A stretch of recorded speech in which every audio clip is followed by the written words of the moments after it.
Another fantastic game here of the DP World ILT20 Season 4. I tell you what, another game coming down to the wire. That's 7 of these 14 games finishing in the last over. And today it's the Sharjah Warriorz who finally notch up their first win of the competition.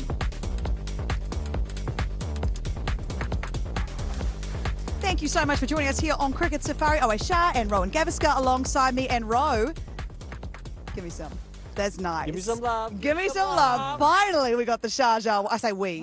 We got the Sharjah Warriorz across the line. I love how you're jumping on the bandwagon. Yeah, we did. There was the lone warrior who went for the Sharjah Warriorz, and boom! I know some people that will have footage of me cheering for the Sharjah Warriorz this whole season. I know who else is cheering for them, and that is their head coach, JP Duminy. Congratulations. You're on the board, so to speak. A great win. A really solid win, actually, and you fought for it right down to the wire. How are you feeling? How's the heart rate? Probably beating around 160, to be fair. Look, it's been tough going for us. 3 losses in 3 games on a tournament like this, where you gain confidence out of momentum. And for us, losing 3 on a bounce, you could feel it in the change room. But more importantly, now we go back to back in terms of games today and tomorrow. So I think the short space of time probably helps us to take a little bit of confidence into tomorrow and making sure that we can execute our skills again. Those 3 losses, I mean, they weren't without their positives in them. There were moments in the game where it could have gone the other way and you guys could have in fact won it. You come into today, you made a lot of changes. One of our favourite phrases in this tournament so far is horses for courses. We seem to say that a lot. Yeah. Rotation of players and moving them around. Big call to rotate your captain as well. And I know we talked about workload, or it was talked about at the toss. What does the next couple of days look like for you in terms of rotation and how you go forward from here? Well, I think there's 2 things that we need to solve for, really. One, management, yes, but more importantly, also identifying areas that we're falling short. For us, it's identifying power play with the ball and back end with the ball. All right, do we have the resources that allows for us to make a few changes? We've got, I think, 5 in 7 days at the back end of the tournament. We've got a couple of players leaving us. So how do we keep the group sort of flexible, but more importantly, how do we keep them invested into the tournament? It's a big squad, 23 players. So it's really just being transparent about where we are, what is needed for us to get over the line. And fortunately, tonight it worked out. How do you coach players that come in and out so often? So you've lost Tim David. He had the 3 games early on. How do you work that out? How does that work into your planning, and how do you talk to players around the movement of the stars you have come in and out? Well, I think just from a team point of view, you almost look at it with 3 tournaments in one tournament. So we sort of solve for the first 3, the middle 4, and then the back 3. So that's sort of the thinking from a management point of view. I think just the transparency again with players in terms of their roles. Like horses for courses, as you mentioned there. I'm putting that on a T-shirt, I know that. And then just, for me as a coach, it's, always, you've been a coach as well. It's really about trying to identify what gets players going. Trying to, in a short space of time like this, it's not so much about coaching them about their skills. It's really about getting them invested, them feeling safe enough to explore their skill, trying to understand what makes them tick. How do we get the best out of them? How do we create a culture where they invest into something bigger than themselves? And that's a difficult thing at times when you think about, playing so many tournaments around the world. How do you get them to look outside of their own game as well? So that's sort of the aim for us really as coaches. I just want to jump in there, JP. So at halfway stage, did you feel you had enough to defend on, which I thought was a decent batting track? Yeah. I'd say I was unsure, to be fair. And I had the conversation with the coaches. It almost felt like a wicket where you weren't sure whether that was par in or not. And we just sort of resided to the fact that we'll see in the next 20 overs whether it was enough. which brings me to my question, JP, is as a coach, and sometimes where tactics are concerned in terms of retiring players out, we see a lot of players being retiring after the 15th or 16th over. Was there any stage around the 9th or 10th over you thought you might call Tom Collar-Cadmore back? Because as good, and he's a special player, it just wasn't his day today. I don't think it was on our radar. I think we always thought of it as he's 2 boundaries away of gaining momentum. And if there's anybody in our squad or in the playing 11 that has the ability to do it, even though it wasn't working for him, he is the guy. So it's always a tough one to manage. As a player, I'm always aware, or if I put my players out, I'm always aware, how does that affect them in the rest of the tournament? So for us, it wasn't really on the cards, no. I want to talk about his partner at the top of the order. You talked about making sure that players know their roles in and out. Johnson Charles is a man who knows exactly what his role is in this competition and in your team. Today, his performance was very impressive with the bat. What did you like about the way he tempered his innings? You know, if you think over the years, you know, Johnson Charles playing in this tournament, you always felt like he dominated the power play. And I think for us, even though the wicket didn't suit that style of play, it was the ability to extend his innings, identify certain bowlers that he potentially wanted to target. He actually spoke at the timeout that 160 was possibly going to be enough. To be fair, I didn't think that was the case. But more importantly, I think he felt that he needed to extend as best as possible, even though his strike rate wasn't as impressive as we've seen in this tournament thus far. It was an impactful innings, and that's the most important thing for us. He absolutely did the job he needed to do. And although you mentioned, Ro, that TKC struggled a little bit today, I mean, he didn't get a lot of the strikes, so that must be hard in terms of momentum when you're out in the middle. They did a job together. They set a platform that the Warriors needed on the day. Why do they bat so well together? Because they're now the best pair when it comes to the DP World ILT20. Well, I think because they're a pair that complements each other. Both, as JP said, have that ability to dominate the attack. Both have the ability to hit big sixes, and that's why that was why I had asked this question of JP, because so often you find a batter struggling for rhythm, struggling for to get into the groove, and as I said, Tom Colocat was a special player. It just seemed that it was a scratchy innings from him, and he'll be the first to admit it.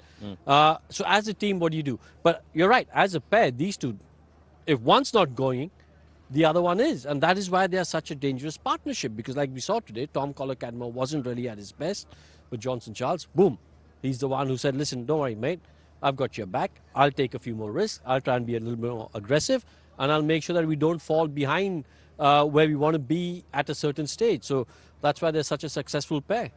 I want to talk about the platform that they laid. So a young man by the name of Roo can come in and be free in his first game, and he worked hard out there, he did a good job, and he was great behind the stumps as well. What was your assessment of his first game for you?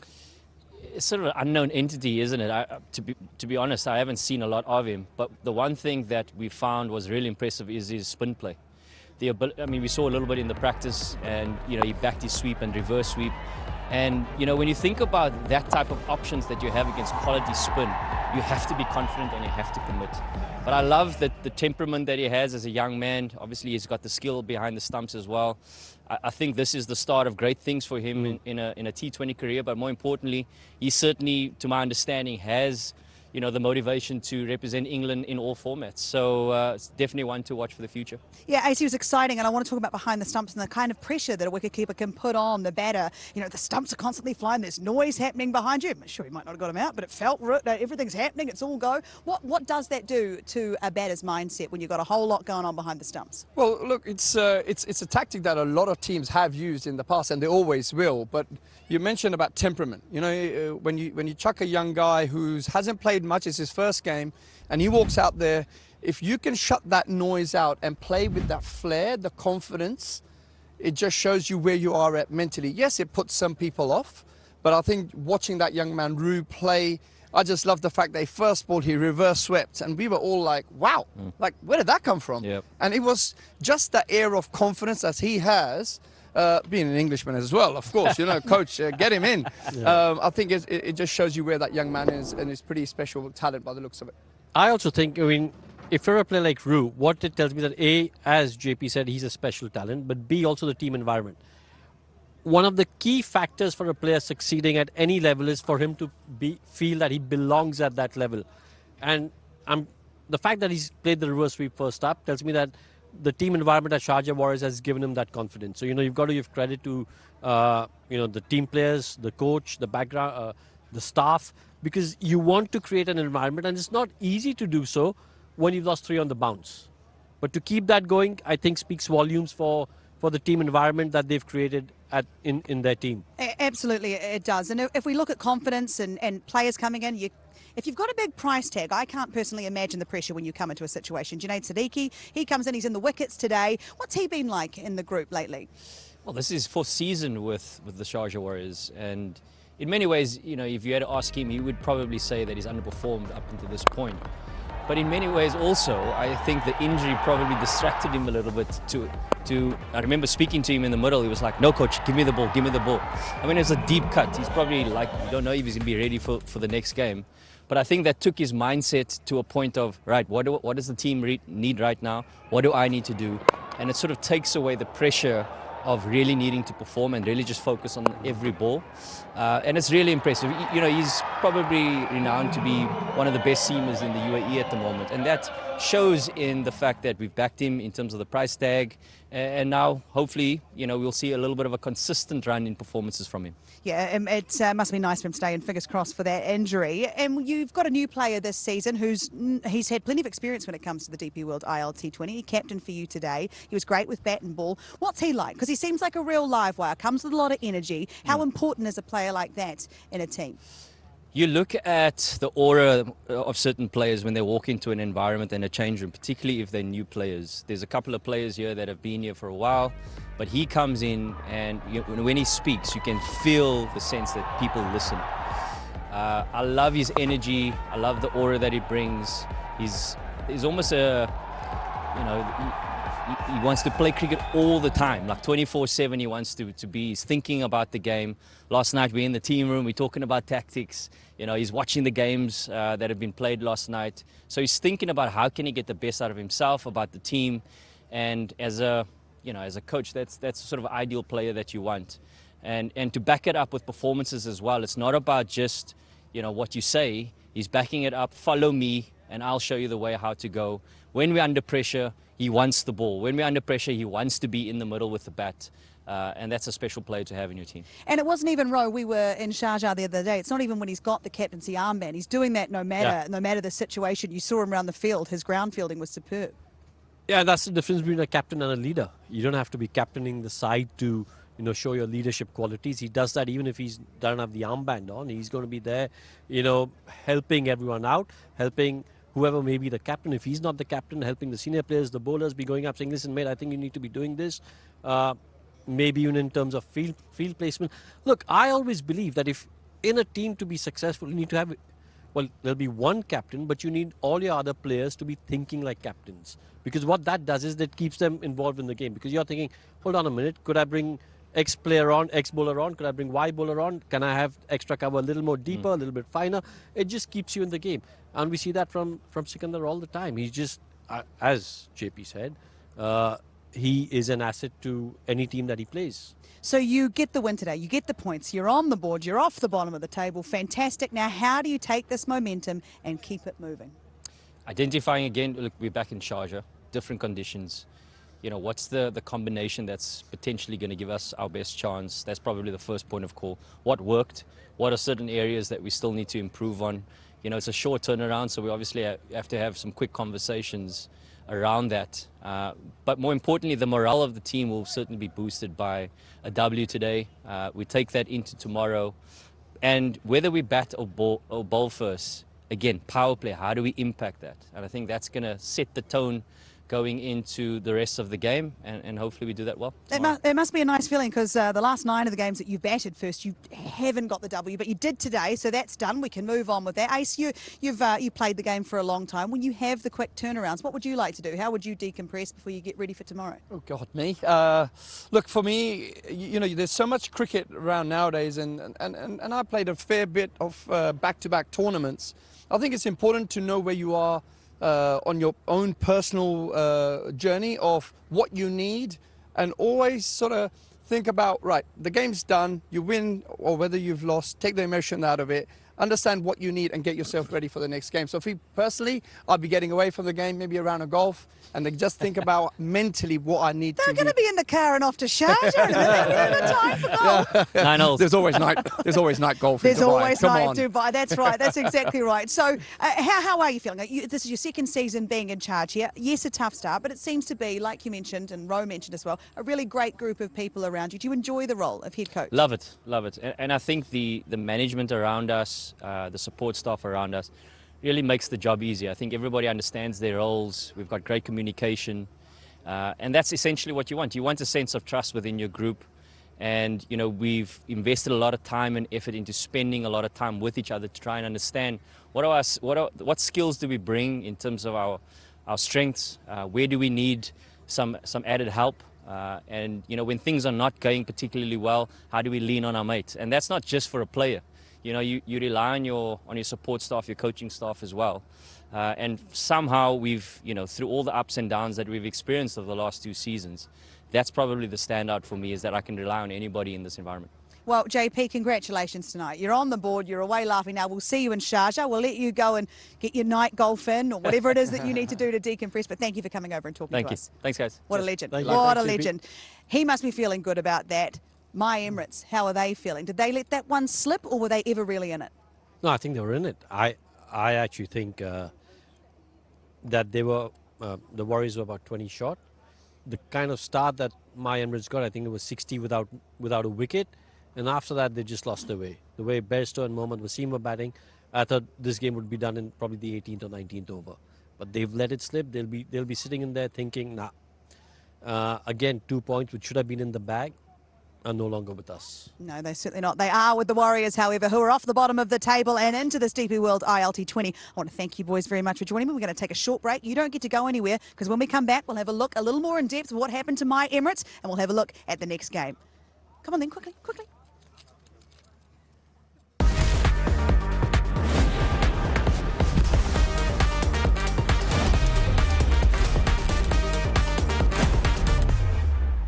Welcome back to Cricket Safari. Thank you so much for staying with us here in Abu Dhabi. So these two naughty people that tried to race into shot before, I've got Mike Hazeman and Mumtaz Khan alongside me. Ruji, I mean, it's good to be back, but it's a good leveler for you because you were not cheering for the Sharjah Warriors today, who got the points against my Emirates. What happened? I got some cop-out from a good friend of mine, JP Duminy. He's like, listen, I saw that screen. Next time, pick us. And rightly so. I mean, I thought they played a great game. I think there was always conversation around whether that 174 was enough or not. You heard from JP as well, even they weren't sure. And the firepower that my Emirates have, there's any total they can chase down. I just think that when you leave too much for the back end, 12 runs in over for 8-9 overs, and it does get tough. Nicholas Pooran not having the purple patch that we're so used to seeing. Kieron Pollard normally obviously finds himself stuck if he has to hit for longer periods of time. And I just felt one too many wickets in that middle phase. They had 56 for 5 in over 7 to 15, and Kieron Pollard touched on that. That's something they need to tweak, and that's probably where they lost the game from the start that they had. Hazy, you have a great deal of patience, and you showed that today in the commentary box with me. But we were commentating at a time where it really was in the balance. And my Emirates, will they be kicking themselves that they let that one go? I think they probably will be, but there's a couple of things I need to clarify. One is that, I mean, we've had 7 thrillers, and I've had 6. I need to take a lie down. Yeah, it needs to get you a cup of tea stat. Yeah, so that's one. The other thing is I'm not playing that guessing game anymore about who's going to win games. That's me. I'm officially retired. Not playing anymore. That's it. Yeah, okay, and that all seems fair. What was the question? Yeah, I can't remember, so we'll move it on. I'll ask you a different one. I'll ask you about Nicholas Pooran. Yep. I'll ask you about his performance today, because this is the second, maybe third innings we've seen that's not like him. Did he bat himself perhaps into a little bit of form at the back end to almost get his team over the line? Yeah, I think he did. I mean, he'll be thinking, gee, I should have started going a little bit earlier, of course. I guess that'll be his thought process. I mean, he was pushing it around, really. I just think he wanted to get bat on ball a bit and just find a little bit of touch. He still wasn't hitting all that cleanly until we got white towards the end. That was a lovely shot, the little slice in the offside. And then these sixes, I mean, they were terrific shots, some of these. Low full tosses, he was belting them all the way down the ground. I mean, he's a wonderful player, but we've seen him do this sort of stuff regularly. But yeah, something's going on here in this season, season 4, which is most unlike him. I mean, he's a 360 player, deluxe, and we just haven't seen that at all, really. And I think another, maybe even 3 balls, they would have got up. Yeah, well, okay. All right. Well, they'll be disappointed to hear that. I just am so thrilled that you said a 360 player deluxe. I don't think enough people say that. I think that's very important and a great representation of Nicholas Pooran. Let's talk about Mohammad Wasim and what he was able to do today and how much he likes this tournament. Ruji, he did a good job. He's now hit 1,000 runs in the ILT20. Why does he like this tournament so much? I think he knows home conditions really well. He's played all his cricket here. He's also always been a phenomenal ball striker. He's right up there with a number of sixes, great opening stands with Tom Banton most of the time. And I think he is one player, yes, he's got all the muscle. Yes, he can hit the long ball. But what he has starting to do is maneuver around the crease. He's starting to sort of expand his areas of shots, the sweeps normally, trying to run hard between the wickets. But his job is to get the team off and running to a flyer. And when he can access more areas than the conventional down the ground or the heave into the leg side, you saw him a couple of times give himself room, and that's why he's in that list. That's an illustrious list of players in this tournament, and he's crossed the 1,000-run barrier now. Obviously, can I go a step further? I think yes. he's a really determined cricketer. I think he realises this opportunity is there for him to grab with two hands. And I've watched him play a lot over the years, and I think he's a fine player. And I really like the way he goes about his stuff. He's really dedicated, and good luck to him. I like that attitude that he takes onto the park. Yeah, absolutely. And if we look at the attitude of the two teams here tonight, Sharjah Warriors probably came in feeling a little bit, I don't know how to describe it, after 3 losses, a little bit down perhaps. They come away a little bit up and they move on very quickly. They head to Sharjah tomorrow. How do they capitalise on any momentum they might have picked up here tonight? I think it's going to be great on both fronts because they had to make 5 changes, whether they were rotation, forced or injury based. So in spite of those 5 changes, missing out on some key players, they've still managed to cross the line. Yes, they were under the pump towards that back end, but they got runs on the board. The opening partnership was great. Their bowlers came to the party. Junaid Siddiqui, Sikandar Raza with a great spell to win them the game, to pick up player of the match as well. So I think momentum will be on their side. And like JP said, it's a short tournament and you sort of just need to win key moments. They've done that tonight and hopefully in the home, although they don't have a great record in Sharjah. They don't have a great record in Sharjah. Don't say that. So don't sorry, say they can do it and then say they don't have a great record in Sharjah. But let's continue talking about winners and let's see who our winners are in tonight's competition on Z. So it's time to find out these lucky winners from the TV quiz last night. A reminder of the 2 questions we asked. Who led ADKR in the first match of the DP World ILT20 Season 2? The answer was, of course, Sunil Narain. Question 2 was who skippered the Dubai Capitals in Season 2? The answer to that was Sam Billings. So well done to all the lucky winners who are on the screen now. For anyone looking to take part in tonight's quiz, results will be announced tomorrow night and best of luck. Congratulations again. Remember, T's and C's apply. So I'm now absolutely aware it's Sunday. It's Super Sunday here at the DP World ILT20. And this is the first, of course, of the double headers tonight. There's one happening up the road and it's just about to get underway. It is the Vipers taking on the Capitals. The Vipers have won the toss. They're going to have a bowl first, which is hardly any surprise given the conditions in Dubai.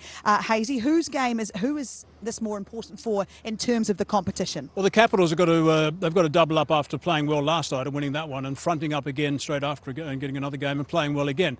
But the Vipers will win this one, which now means, of course, the Capitals are going to win it. Yeah, absolutely. Hazy can't pick him. He cannot pick him. But you do see the Vipers at the top of the table there. Ruji, who are you picking for tonight's clash? Yeah, I think Vipers. Their record in Dubai very, very good. Capitals have found form, but I think Vipers an all-round a very good side. 5 out of Finn. 5 out of 5. 5 out of Finn. 5 out of Finn? I don't know what that means. 5 out of Finn. Horses for courses. Sunday's about to get over. Player deluxe. That is it here, people. And I tell you what, who you pick tonight, don't listen to these two because they got it wrong here in Abu Dhabi. It was the Sharjah Warriors that managed to get over the line against my Emirates. They are finally on the board in this Season 4 of the DP World ILT20. Hazy, Ruji, love you. Thank you. Thank you for your time. Thank you for your patience today. Thank you for joining us. We leave you here in Abu Dhabi, but you make sure you change channels and you get yourself watching that game is happening over in Dubai. It's going to be a cracker and we'll see you tomorrow.